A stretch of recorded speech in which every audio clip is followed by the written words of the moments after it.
नमस्कार, मी प्रशांत सागवेकर. सर्व प्रेक्षकांना जय महाराष्ट्र. निवडणुकीची रणधुमाळी सुरू आहे आणि आपण आपल्या विशेष मुलाखतीच्या माध्यमातून वेगवेगळ्या लोकनेत्यांना भेटण्याचा प्रयत्न करतोय. आज माझ्यासोबत आहेत वसई विरारचे सुप्रसिद्ध आमदार लोकनेते हितेंद्र ठाकूर सर. आपण सरांचं स्वागत करूया. सर नमस्कार. कार्यक्रमात मनापासून स्वागत. धन्यवाद. थेट मुद्द्यालाच हात घालतो कारण निवडणुकीचा काळ आहे आणि सगळेच जण त्याच दृष्टीनं तुमच्याकडे पाहत आहेत. पाणी हा एक मूलभूत प्रश्न आपल्या सगळ्यांचा आणि वसई विरारच्या काही भागांमध्ये पाणी पुरवठ्याचा खूप मोठा प्रश्न आहे.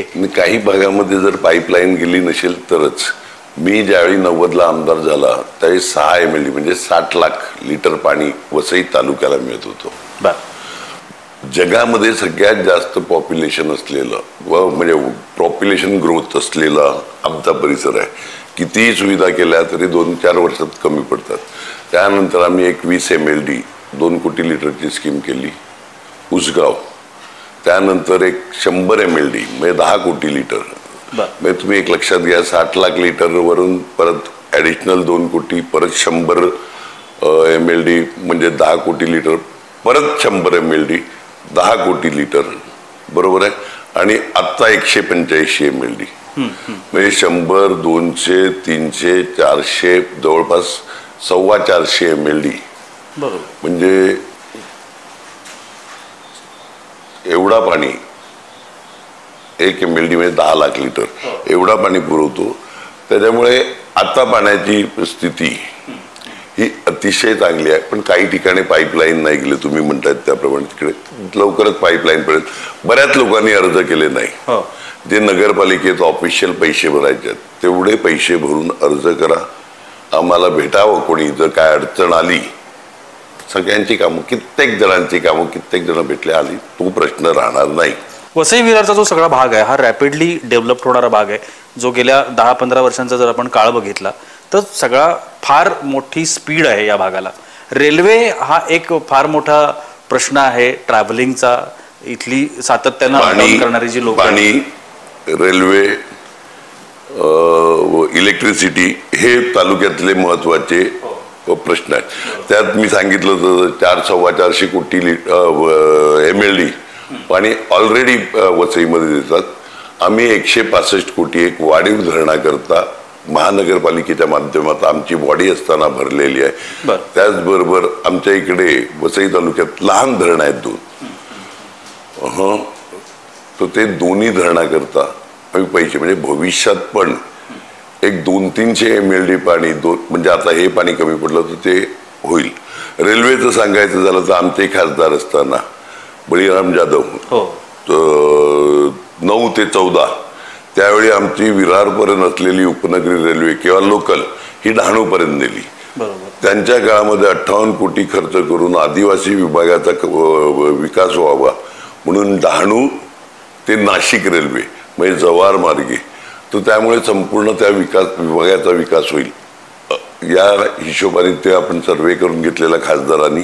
दुर्दैवाने पुढच्या 10 वर्षात आमचा खासदार राहिला नाही. या योजनेचा लाट आली आहे. कुठे 15 लाख अकाउंटमध्ये येणार होते, 2 कोटी रोजगार, पुलवामा, एक भावनिक असे सगळे मुद्दे झाले. आम्ही कमी पडलो.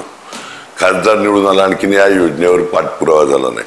त्याचबरोबर आमच्या बळीराम जाधवांनी घरोघरी गॅस म्हणजे ते मुंबई आहे असला तरी तो आमचा वसई पालघरच्या समोरचं क्षेत्र आहे आणि हजीरापर्यंत उत्तर प्रदेशमध्ये गॅस गेलेला पण आम्हाला मिळत नव्हता. बळीराम जाधवांनी तो आणला. ना बळीराम जाधवना कनेक्शन मिळालं ना मला मिळालं. पण बऱ्याचशा ठिकाणी संपूर्ण जिल्ह्याला नळाद्वारे गॅस दिला जाईल. बऱ्याचशा ठिकाणी टाकला गेलाय. येत्या 6 महिन्यात आणखीन वाढेल त्याचं कनेक्टिव्हिटी म्हणजे कनेक्शन. वर्षात 2 वर्षात अख्ख्या जिल्ह्याला जाईल. त्यानंतर उद्योग काढण्याकरता म्हणजे पेट्रोल बोला किंवा डिझेल बोला ह्याच्यापेक्षा गॅस हा कित्येक पटीने स्वस्त पडतो. त्या बेस इकडे जर इंडस्ट्री आली ज्यांना इंधन पाहिजे तर अगोदर घराला कनेक्शन आणि त्यानंतर त्याला कनेक्शन देऊन रोजगार. कारण जो आमच्या इकडूनच्या बेरोजगार लोकांचा पण प्रश्न आहे, आदिवासी भागाचा असेल अन्य ठिकाणाचा असेल, तो वसई विरारचा रिंग रोड तुम्ही कनेक्टिव्हिटीचं बोललाय. तर वसई व विरारचा रिंग रोड हा प्रोसेसमध्ये आहे. MMRDAच्या माध्यमातून आम्ही मेट्रो रेल आणि मीरा भाईंदरला जोडणारे ब्रिज, म्हणजे तो ब्रिज असा करायचा का त्याच्यावरून वाहनं पण जातील आणि मेट्रो पण जाईल, ते प्रोसेसमध्ये आहे. तत्वता मान्यता दिलाय. मी वारंवार जे मुख्यमंत्री होते त्यांच्याकडे केलाय. त्याचबरोबर आमचं नारंगी दुसफळा हा दुसरा ब्रिज, म्हणजे आम्ही पालघर जिल्ह्याला जो हायवेवरून आम्हाला 1.5-2 तास लागतो एकमेकाकडे जायला, पालघरवाल्यांना यायला किंवा ब्रिज व्हायला थोडा वेळ लागेल म्हणून आम्ही फेरी बोट चालू केलाय. वसई ते मीरा भाईंदर म्हणजे भाईंदरला फेरी बोट आहे, त्यातून ट्रक, कार, मोटरसायकल जाते. येत्या 2-3 महिन्यात विरारला जेटी आहे, नारंगीला समोर वेडीला जेटी नाही मिळत, तर फ्लोटिंग जेटी बांधून वसई आणि वेडी सफाळा ही कनेक्टिव्हिटी बोटीद्वारे फेरी बोटीद्वारे एकदम नॉमिनल किमतीत आम्ही करू. मेरीटाईम बोर्डाच्या सहकार्याने चालू झालाय, दुसरे 3 महिन्यात होईल. नक्कीच. 25-30 वर्षांमध्ये महापालिका असेल किंवा वेगवेगळ्या पद्धतीनं जी सत्ता तुमच्या हातामध्ये आली त्याचा वापर करत तुम्ही अनेक ठिकाणी डेव्हलपमेंट्स केल्या. जसं मी मगाशी म्हटलं की रॅपिडली डेव्हलप्ड होणारा एरिया म्हणून या सगळ्या भागाकडे बघितलं जातं आणि त्याचबरोबर जो सगळ्यात मोठा प्रश्न उभा राहिला या सगळ्या भागामध्ये तो म्हणजे रोजगार निर्मितीचा. तरुणांची संख्या वाढली आणि तरुणांसाठी रोजगार हा एक मोठा विषय आहे या संपूर्ण भागामध्ये. त्याकरता काही वेगळे प्लॅनिंग किंवा काही वेगळी गोष्टी तुम्ही करताय? नाही, मी बोललो ना, हा गॅस दिला तर आपलं वसई इंडस्ट्रीयल एरिया आहे. आमची सगळ्यात मोठी जागतिक याच्यामध्ये नंबरला गेलं असं बोईसरला इंडस्ट्री आहे. तर त्या गॅस बेस इंडस्ट्री वाढतील. कनेक्टिव्हिटी, बरोबर, कनेक्टिव्हिटी त्यांना दिली तर तो अगोदर उद्योग वाढवणं आणि रोजगार. विवा कॉलेज जे आम्ही चालवतोय त्याच्यामध्येच आम्ही 8व्या मजल्यावर, कारण का वरती शैक्षणिक याला परवानगी नव्हती म्हणून 2 IT चे सेटअप उभे केलेत. पुणेही बघावे आणि तिकडे जवळपास 1,500 मुलांना, म्हणजे आमच्या पालघर जिल्ह्यातले मीरा भाईंदरचे पण ह्याच्या पलीकडची मुलं नाही, म्हणजे ही 1,500 मुलं जी आहेत तो सेटअप तुम्ही जरूर बघा. का ITच्या बाबतीमध्ये म्हणजे रॉ इंजिनिअरिंग किंवा कॉन्स्टन्टा जी आहे कंपनी ती जगातल्या सगळ्या मोठमोठ्या, म्हणजे वॉलमार्ट असेल, लिव्हाईस असेल, रोलेक्स असेल, ॲपलची एक डिव्हिजन, अशा मोठ्या मोठ्या याची सगळी वेबसाईट आपल्या कॉलेजमधून मॅनेज होते. बरं, आपल्या कॉलेजमध्ये आपण त्यांना दिलाय. प्रश्न फक्त आम्ही एवढंच सांगितलं, भाड्याबिड्याचा विषय नाही. आमच्या येथील लोकल पोरांना, एकही पोराला मी रेकमेंड करणार नाही, पण जे कॅलिबर असतील, आमच्या इकडे बरीच इंजिनिअरिंग कॉलेजेस आहेत पालघर जिल्ह्यामध्ये, वसईमध्ये आहेत 3 कॉलेजेस, पालघरला आहे, बोईसरला आहे, MBAs असतील, MCA असेल, फार्मसी असेल, असे सगळे आहेत. तर त्या विद्यार्थ्यांनी आपलं कॅलिबर दाखवावं. म्हणजे विवाहामध्ये तर सगळ्यांना संधी दिलाय, मेडिकल सोडून सगळे, म्हणजे architecture, pharmacy, MCA, polytechnic, architecture, सगळे कॉलेजेस आपण चालू केलेत का जेणेकरून विद्यार्थी भटकू नये आणि त्यांनी त्यांचं स्किल सिद्ध करून रोजगार निर्मिती त्यांनी करावी स्वतःची किंवा सर्व्हिसच्या माध्यमातून. कृषीच्या बाबतीमध्ये सुद्धा, कारण कृषी महाविद्यालयाची आपल्या खासदारांनी पालघरला कृषी महाविद्यालय करता, सेंटर करता 10 कोटी ताळी आणलेली. बरोबर, एक लक्षात घ्या आपले खासदार असताना. आणि नव्याने कृषी कॉलेज व्हावं. आपल्या इकडूनचा एक मुलगा कोकण कृषी विद्यापीठावर पण आपण अपॉइंट केलाय, तो चांगल्या प्रकारे फॉलोअप करतोय. आपले जे आजचे उमेदवार आहेत राजेश पाटील यांनी त्याचं रिकमेंड केलेली त्या मुलाची आणि त्याला पाठवलंय.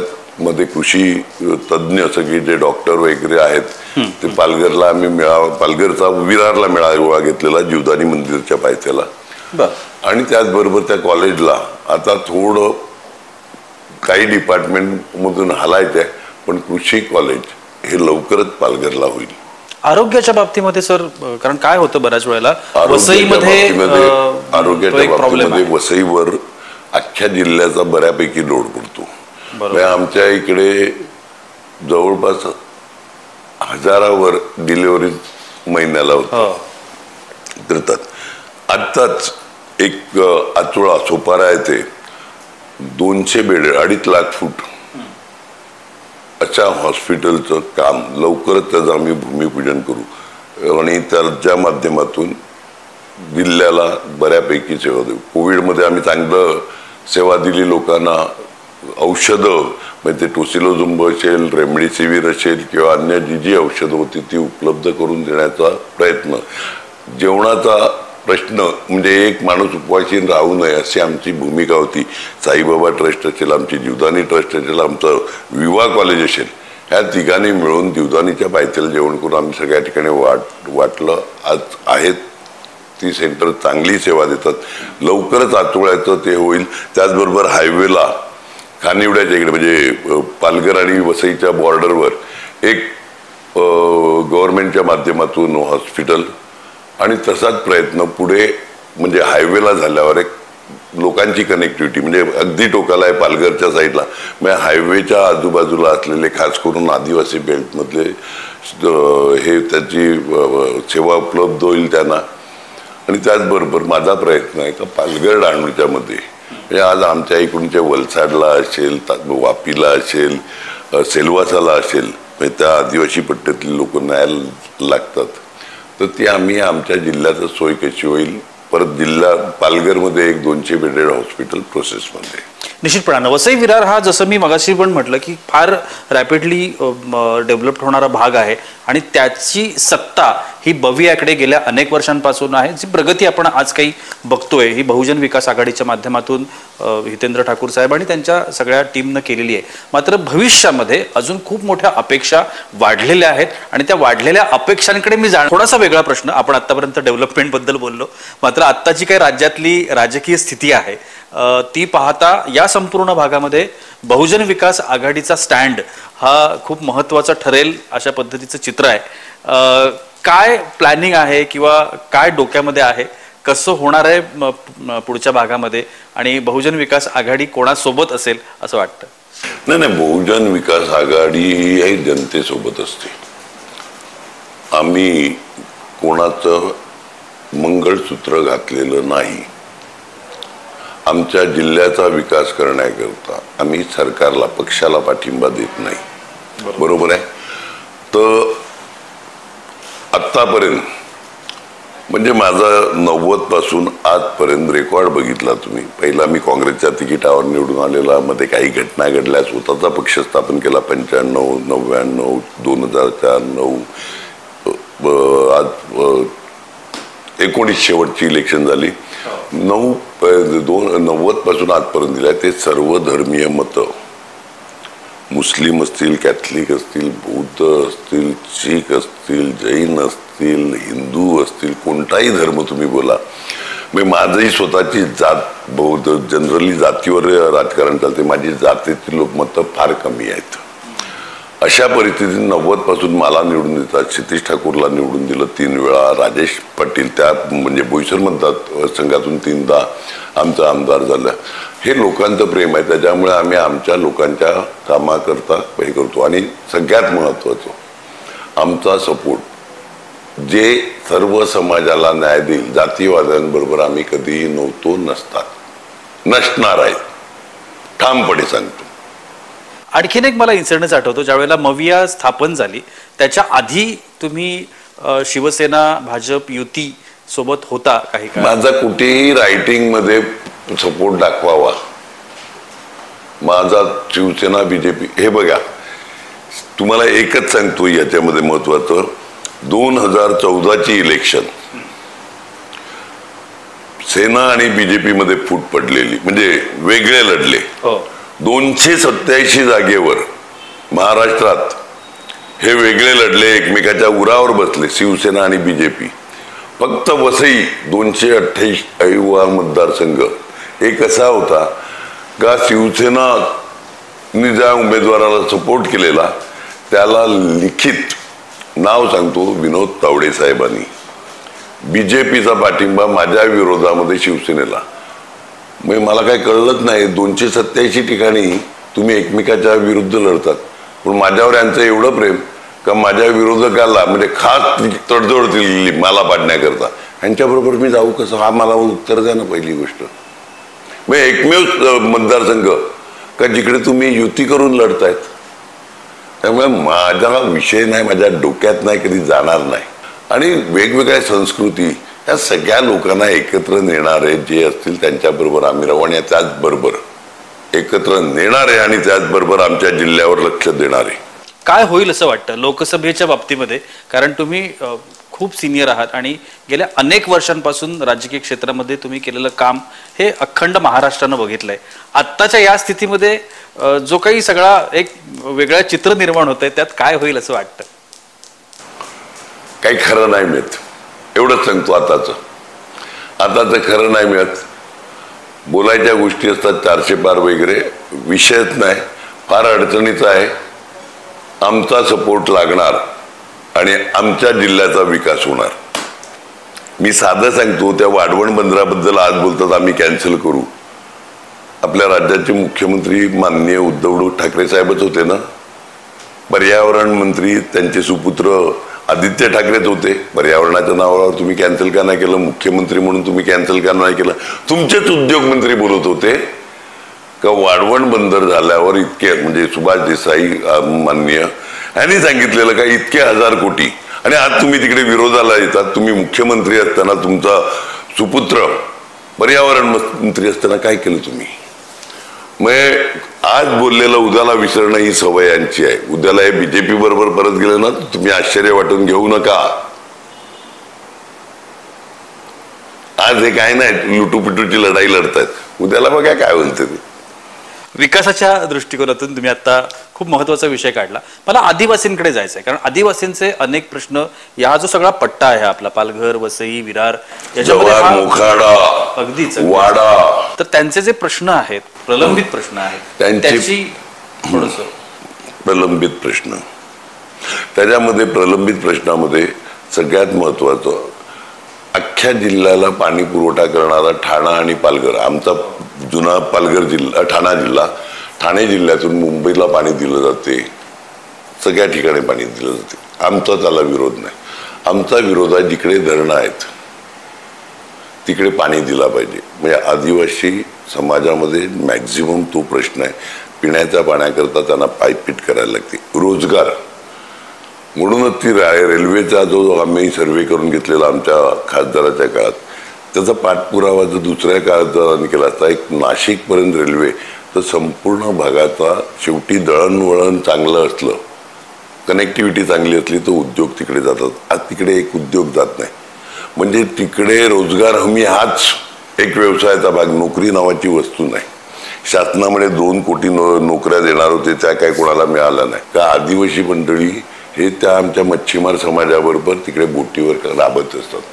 तर त्याच्यामुळे त्यांना मच्छीमारांना पण शेतीचा दर्जा दिला पाहिजे. आणि त्या आहे पण ॲग्रिकल्चर डिपार्टमेंटमध्ये मच्छीमारी हा आहे जो मत्स्य व्यवसाय, तो ॲग्रिकल्चर, पण त्यांना ते फायदे मिळत नाही, त्यांना इन्शुअर केलं जात नाही, अपघाताचं काही नसते. त्या सगळ्या गोष्टी दिल्या तरच आणि तरच विकास होईल. सगळ्यात महत्वाची गोष्ट, इलेक्शन लढत असताना मध्ये लोकसभेचं असेल किंवा विधानसभेचं असेल, व्यक्ती खूप महत्वाची असते. तुम्ही यावर्षी राजेश पाटील यांना या सगळ्या भागातून उमेदवारी दिली आहे, काय वाटतं? आमच्याकडे 7 इच्छुक होते. बळीराम जाधव पण होते, निमकरताई म्हणजे मनीषा निमकरताई ज्या आमच्या मंत्री होत्या त्या पण आहेत, आता सभापती आहेत आमच्या, आणि संतोष बुकले होता, दुसरे 3 जण होती, असे सगळे होते. त्या 7 जणांना आम्ही एकत्र बसवलं. शेवटी सगळ्यांनी सांगितलं राजेश पाटीलला द्या. म्हणजे अगदी बळीराम जाधवांनी पण, मनीषाताईंनी पण, संतोषनी पण, सगळ्यांनीच सांगितलं का आपण राजेश पाटील यंग आहे त्याला देऊया. आणि राजेश पाटीलची खासियत सांगतो, तो म्हणजे माझ्या मुलासारखा हा भाग सोडून द्या, पण जनरल जागेवर सभापती केलेला आम्ही वसई तालुक्याचा. एक आदिवासी तरुणाला जनरल जागेवर सभापती केलेला, आणि सभापती झाल्यावर तो एवढा, म्हणजे मेरी अँट्रांडिस म्हणून आमच्या एक कॅथलिक उपसभापती होत्या. एक दिवशी मी तिकडे मीटिंगला गेलो होतो, बोलले आप्पा सगळ्यात धन्यवाद, आमच्या राजेश, म्हणजे तुमचा कुठून झाला राजेश पाटील, आपला बोला, नाही आमचा. तो सभापती असताना त्यांनी एक तर त्याला सगळ्यांनी अरे तुरे करतात, त्यामुळे मी पण मुलासारखा आहे. तो बोलतो आमचा सभापती असताना त्यांनी आमच्या सगळ्या, आम्हाला अगोदर वाटलेलं का हा मुलगा काय करणार, पण त्यांनी सगळ्यांना अतिशय प्रेमाने वागवलं. आज मी जिल्ह्यात फिरत असताना आता जे जुने मित्र भेटतात जिल्हा, नाही राजेश इतका मस्त तितका मस्त या पद्धतीने बोलतात. नाही तर आम्हाला प्रश्न विचारले का राजेश पाटील विचारतात काही ठिकाणी, सांगायला लागते. आज मी त्यांच्या विभागात फिरत होता, राजेश पाटलांच्या 2-3 दिवस झाले मी फक्त त्याच विभागात फिरतोय. आमच्या ग्रामपंचायतीमध्ये 4 कोटीची ग्रामपंचायती म्हणजे आदिवासी पाड्यातल्या ग्रामपंचायती 1.5 कोटीची कामं, 2 कोटीची कामं, आमचे 2 रस्ते चालू आहेत, आमचं पाण्याचं हे झालं. हे अवघ्या 4-4.5 वर्षामध्ये पालघर जिल्ह्यामध्ये जे राजेश पाटलाच्या मतदारसंघात येतात, बोईसर येतो, मनोर येतो, सफाळा या भागामधल्या लोकांची प्रतिक्रिया, त्याच्यामुळे आम्ही राजेश पाटलांना दिलं.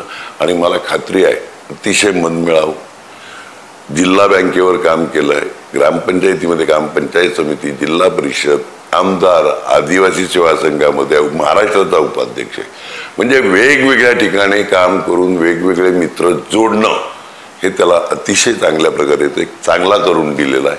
आणि खात्रीपूर्वक सांगतो आज आमच्या वसई विरार महानगरपालिका असेल का जिल्ह्याला गेल्या 10 वर्षात काही झालं नाही. आमचे बळीराम जाधव होते त्याच काळामध्ये झालं. भविष्यात चांगलं काम करू एक आमचं हक्काचं मत. आणि आमच्याशिवाय मनमोहन सिंहाचं आदरणीय आपले पंतप्रधान होते 10 वर्ष, त्यांना आमचा सपोर्ट होता, त्यामुळे त्यांनी आमची कामं चांगल्या प्रकारे केली.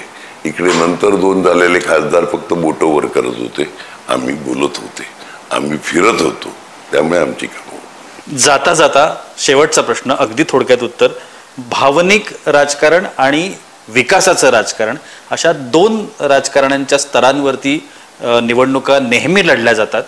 बहुजन विकास आघाडीचं जे राजकारण आहे ते कोणत्या पद्धतीत? आमचं विकासाचं राजकारण आहे, लोकांच्या रोजगाराचं राजकारण आहे आणि भावनिक पण आहे का आम्ही सगळ्यांच्या सुखदुःखात असतो. मग तुम्ही विचारा आजपर्यंत मला भेटायला आलेला, क्षितिजला भेटायला आलेला, राजन पाटीलला भेटायला, बळीराम जाधवांना भेटायला, मनीषाताईंना भेटायला, आमचे जे काही पदाधिकारी आहेत, आम्ही आमदार आहेत, आमचा खासदार होता, कोणही स्टेशनवरच्या हमालापासून ते आदिवासी भागातल्या कोणत्याही एखाद्या झोपडीत राहणाऱ्या मजुरापर्यंत हा डायरेक्ट गेल्या 35 वर्षात एकही माणूस दाखवला तर मी राजकारण सोडेल का, मी ऑफिसमध्ये आहे आणि भेटलो नाही, कदाचित 5-10 मिनिटं वाट बघायला लागेल, पण भेटल्यावर प्रत्येकाचं कोणाला फोन करणं असेल, कोणाला पत्र देण्याचं, अर्धा कप चहा, अर्धा ग्लास थंड पाजून आम्ही काम केलंय आणि 12 महिने काम करत असतो. एकही माणसाने सांगावं का आम्ही भेटत नाही, मी राजकारण बंद करेल. आम्ही ऑफिसच्या बाहेर कुठे कार्यक्रमाला गेले असतील तर आम्ही भेटणार नाही. बाकी एक माणूस दाखवा आणि आम्ही राजकारण, माझ्या विरोधकांनी दाखवावं एक माणूस का या माणसाला तुम्ही असताना भेटले नाही, मी माझं राजकारण बंद करेल. धन्यवाद हितेंद्रजी, तुम्ही कार्यक्रमात सहभागी झाला आणि खूप छान उत्तरं, दिलखुलास उत्तरं आमच्या प्रश्नांना दिलीत, त्यासाठी अगदी मनापासून आभार. तुमचे पण आभार. आमचे प्रश्न सगळ्या लोकांपर्यंत पोहोचवा आणि लोकांना न्याय द्या. आम्ही निवडून तर नक्की येऊ. नक्कीच. आपल्यासोबत होते हितेंद्र ठाकूरजी आणि वसई विरार भागातल्या अनेक प्रश्नांबाबत आपण चर्चा केली. या कार्यक्रमात इतकंच. पाहत रहा जय महाराष्ट्र.